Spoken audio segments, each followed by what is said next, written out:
One of the really fun things that we have here at the field station is we are linked to a real-time monitoring system. We have our own sonde right off the end of the pier that's measuring both water quality, and then up on the roof we have a weather station, so we get both of those pieces of information. This is Lamont Station here at Piermont, but we're part of a larger network that includes other partners and is really organized by the DEC, the New York State DEC. So we're going to dig into each of these variables and just spend a minute talking about what the data is that we're seeing.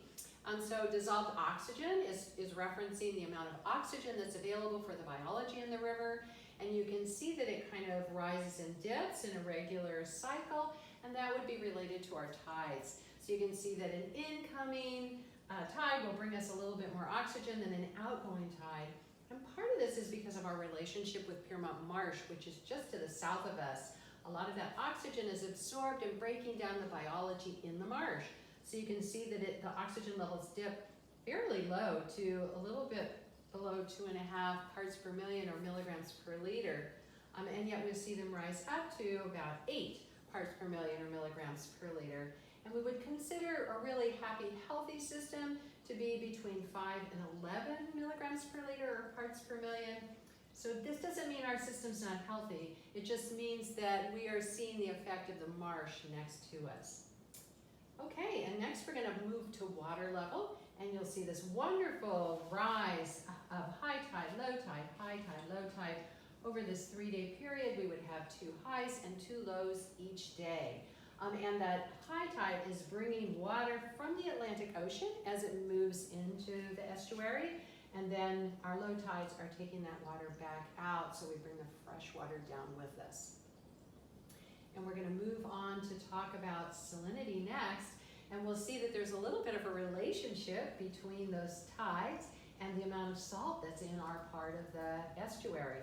So you can see this would be a high tide, it's bringing a nice salty mix with it, and then as the low tide moves out, you'll see that the salinity levels drop. This is a saltier time of year for us in Piermont.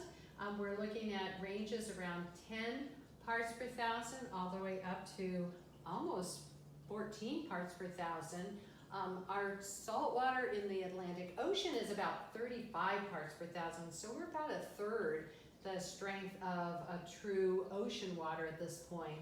And in the estuary, we range all the way from where we have the salt in the Atlantic Ocean up to Albany, where we have really just very, very slight amounts of salinity, where they're measured in the parts per million, less than 100 parts per million, and that part of our river we would consider fresh.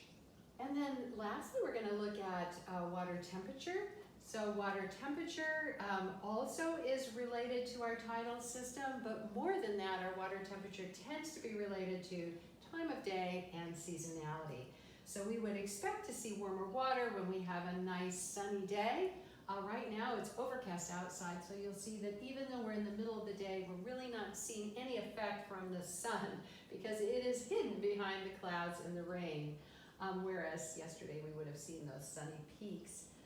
And so our temperature is very much related to the seasons. So you'll see that in the summer months we have a very high temperature. In the winter months we have a very low temperature. And then look at that wonderful relationship with dissolved oxygen. So as we have very high temperatures in our water, our oxygen levels will drop. They'll take a big dip down. Whereas in the winter, we'll see the opposite. We get much higher levels of oxygen as our temperatures cool. And it's really evidenced in this very cool set of data.